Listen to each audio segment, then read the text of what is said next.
नमस्कार, स्वागत है झारखंड की फटाफट ताजा बड़ी खबरों में। पहली बड़ी खबर। झारखंड के कई जिलों में 12 सितंबर तक बारिश की संभावना। झारखंड के कई इलाकों में 12 सितंबर तक बारिश को लेकर अलर्ट जारी किया गया है। खबर है कि 10 सितंबर को पूर्वी सिंहभूम, पश्चिमी सिंहभूम, सरायकेला खरसावां, पलामू, गढ़वा, चतरा, कोडरमा, लातेहार और लोहरदगा में भारी बारिश होने की संभावना है। इसके अलावा देवघर, दुमका, धनबाद में भी भारी बारिश का अनुमान है। इन जिलों में मेघ गर्जन और आकाशीय बिजली गिरने की भी संभावना जताई गई है। वहीं 11 सितंबर को 12 जिलों में भारी बारिश होने की संभावना है। इन जिलों में पलामू, गढ़वा, चतरा, कोडरमा, लातेहार, लोहरदगा, रांची, बोकारो, गुमला, हजारीबाग, खूंटी और रामगढ़ में यह संभावना जताई गई है। बता दें कि यहाँ मेघ गर्जन और आकाशीय बिजली गिरने की भी संभावना है। वहीं 12 सितंबर के दिन झारखंड के कई इलाकों में मेघ गर्जन और आकाशीय बिजली गिरने की भी संभावना जताई गई है। देश के किसानों को जल्द मिलेगा आधार जैसा यूनिक नंबर। सरकार जल्द ही किसानों को नई पहचान देने जा रही है। खबर है कि कृषि क्षेत्र को डिजिटल बनाने की दिशा में एक बड़ा कदम उठाते हुए सरकार जल्द ही देश भर के किसानों का रजिस्ट्रेशन शुरू करेगी, ताकि उन्हें आधार कार्ड के समान एक विशिष्ट पहचान पत्र आइडेंटिटी कार्ड दिया जा सके। खबरों की माने तो पंजीकरण प्रक्रिया के लिए दिशा निर्देश जल्द ही जारी किए जाएंगे। इस पर काम अक्टूबर के प्रथम सप्ताह में शुरू होगा। बताया जा रहा है कि यह पहल सरकार के 2,817 करोड़ रुपए के डिजिटल कृषि मिशन का हिस्सा है, जिसे हाल ही में मंत्रिमंडल ने मंजूरी दी है। खबर है कि इसको लेकर पहले महाराष्ट्र और उत्तर प्रदेश में एक प्रायोगिक परियोजना चलाई गई थी और 19 राज्य पहले ही इस परियोजना पर काम कर चुके हैं। झारखंड के किसानों के लिए बड़ी खुशखबरी है। सरकार बांटेगी 4,000 ट्रैक्टर। झारखंड के किसानों को हेमंत सरकार एक बड़ी सौगात देने जा रही है। खबर है कि कृषि, पशुपालन और सहकारिता विभाग के तहत मुख्यमंत्री ट्रैक्टर वितरण योजना के अंतर्गत वित्तीय वर्ष 2024-25 और 2025-26 में लगभग 4,000 ट्रैक्टर बांटे जाएंगे। खबर है कि इस योजना के तहत लाभार्थियों को 80% अनुदान द्वारा ट्रैक्टर उपलब्ध कराया जाएगा, जिससे किसानों को ट्रैक्टर खरीदने में आर्थिक मदद मिलेगी। सरकार की योजना के अनुसार 2,450 बड़े ट्रैक्टर और 1,550 छोटे ट्रैक्टर बांटे जाएंगे। राज्य सरकार इस योजना पर 150 करोड़ रुपए का खर्च करेगी। इस पहल से किसानों की कृषि उत्पादन क्षमता बढ़ेगी और उन्हें बेहतर साधनों से खेती करने का मौका मिलेगा। योजना का उद्देश्य किसानों को आत्मनिर्भर बनाना और राज्य में कृषि क्षेत्र को मजबूत करना है। जेएसएससी ने निकाली 454 पदों पर वैकेंसी। जेएसएससी यानी झारखंड कर्मचारी चयन आयोग में 454 पदों पर वैकेंसी निकली हैं। बता दें कि ये vacancy Jharkhand staff selection commission यानी जेएसएससी के द्वारा निकाली गई हैं।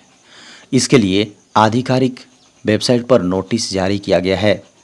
बता दें कि इच्छुक और योग्य उम्मीदवार प्रकाशित नोटिफिकेशन को देखकर आवेदन कर सकते हैं। बता दें कि इसको लेकर कुल 454 पद पर वैकेंसी निकाली गई हैं।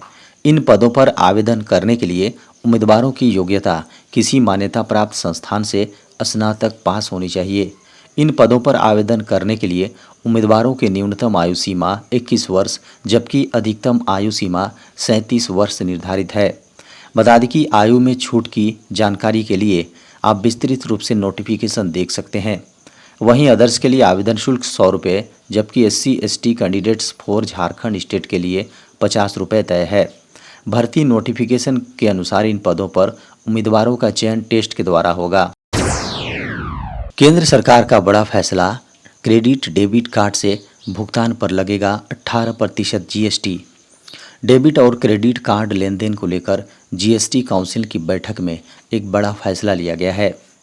CNBC आवाज़ के खबरों को माने तो अब 2,000 रुपये से कम के क्रेडिट कार्ड और डेबिट कार्ड लेन देन पर 18% GST लगाया जाएगा। पेमेंट गेटवे पर इस संबंध में कोई छूट नहीं दी जाएगी। इस फैसले के बाद लेन देन की मर्चेंट फीस पर 18% GST लागू किया जाएगा। जीएसटी फिटमेंट कमेटी का मानना है कि पेमेंट एग्रीगेटर्स की कमाई, जी हाँ, इस कमाई पर 18% जीएसटी लगाया जाना चाहिए।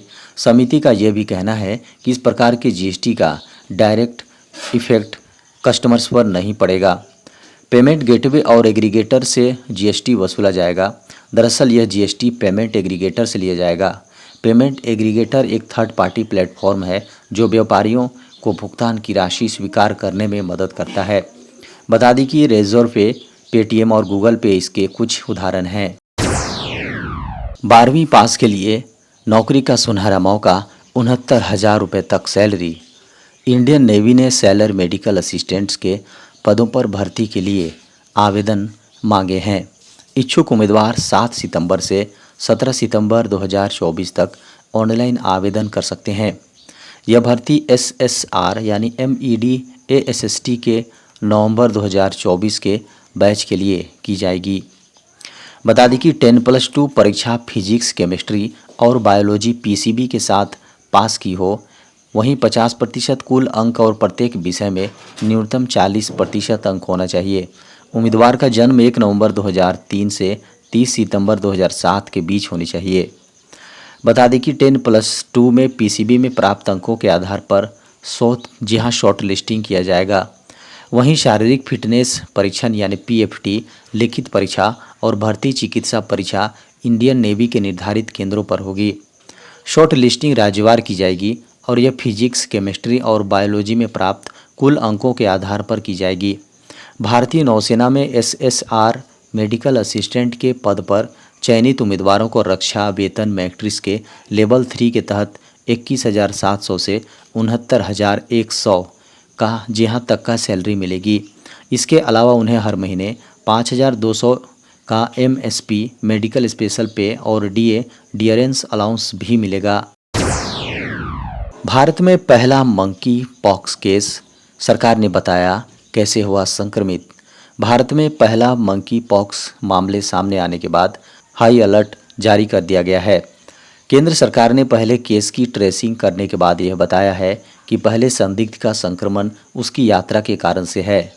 खबर है कि स्वास्थ्य मंत्रालय ने कहा है कि लैब टेस्ट में रोगी में पश्चिमी अफ्रीकी क्लेड 2 की मौजूदगी पाई गई है। केंद्रीय स्वास्थ्य मंत्रालय ने बताया एमपॉक्स यानी मंकी पॉक्स के पहले संदिग्ध मामले की पुष्टि यात्रा से संबंधित संक्रमण के रूप में की गई है। लैब टेस्ट में रोगी में पश्चिम अफ्रीकी क्लेड 2 के एमपॉक्स वायरस की उपस्थिति की पुष्टि हुई है। यह मामला एक अलग मामला है। यह जुलाई 2022 से भारत में रिपोर्ट किए गए पहले के 30 मामलों के समान है और यह वर्तमान पब्लिक हेल्थ इमरजेंसी का हिस्सा नहीं है। WHO रिपोर्ट में एमपॉक्स के क्लेड 1 के बारे में अलर्ट है। देश में पहला मंकी पॉक्स का केस मिलने के बाद हेल्थ मिनिस्ट्री ने सोमवार को दावा किया कि संदिग्ध संक्रमित पुरुष को आइसोलेशन वार्ड में रखा गया है। वह विदेश यात्रा से लौटा था। उसकी कॉन्टैक्ट ट्रेसिंग भी की जा रही है। भारत अमेरिका ने वैश्विक सेमीकंडक्टर इकोसिस्टम के विकास के लिए मिलाया हाथ। भारत और अमेरिका ने वैश्विक सेमीकंडक्टर इकोसिस्टम के विकास और विविधीकरण के अवसरों का पता लगाने के लिए मिलकर साथ काम करने पर सहमति व्यक्त की है, क्योंकि दोनों देश यह सुनिश्चित करने में महत्वपूर्ण भागीदार हैं सेमीकंडक्टर आपूर्ति श्रृंखला वर्तमान में चल रहे डिजिटल परिवर्तन के साथ तालमेल बनाए रखें। बता दें कि इसको लेकर सोमवार को एक घोषणा में कहा गया है अमेरिकी विदेश विभाग ने 2022 के चिप्स अधिनियम के माध्यम से बनाए गए अंतर्राष्ट्रीय औद्योगिक सुरक्षा के नवाचार यानी ITSI कोष के तहत वैश्विक सेमीकंडक्टर इकोसिस्टम को विकसित करने और विविधता लाने के अवसरों का पता लगाने के लिए भारत के साथ साझेदारी करने की घोषणा की। विदेश विभाग ने विभाग के एक बयान में कहा गया, यह साझेदारी एक अधिक लचीली, सुरक्षित और टिकाऊ वैश्विक सेमीकंडक्टर मूल्य श्रृंखला बनाने में मदद करेगी। बयान के अनुसार अमेरिका को उम्मीद है कि भारत सेमीकंडक्टर मिशन द्वारा संचालित इस विश्लेषण में राज्य सरकारों, शैक्षणिक संस्थानों, अनुसंधान केंद्रों और निजी कंपनियों जैसे प्रमुख भारतीय हितधारक भाग लेंगे। मूल्यांकन से प्राप्त अंतर्दृष्टि इस महत्वपूर्ण क्षेत्र को मजबूत करने और विकसित करने के लिए संभावित भविष्य की संयुक्त पहलों के आधार के रूप में काम करेगी। साझेदारी की शुरुआत में भारत के मौजूदा सेमीकंडक्टर पारिस्थितिकी तंत्र और नियामकीय ढांचे के साथ ही कार्यबल और बुनियादी ढांचे की ज़रूरतों का व्यापक आकलन किया जाएगा।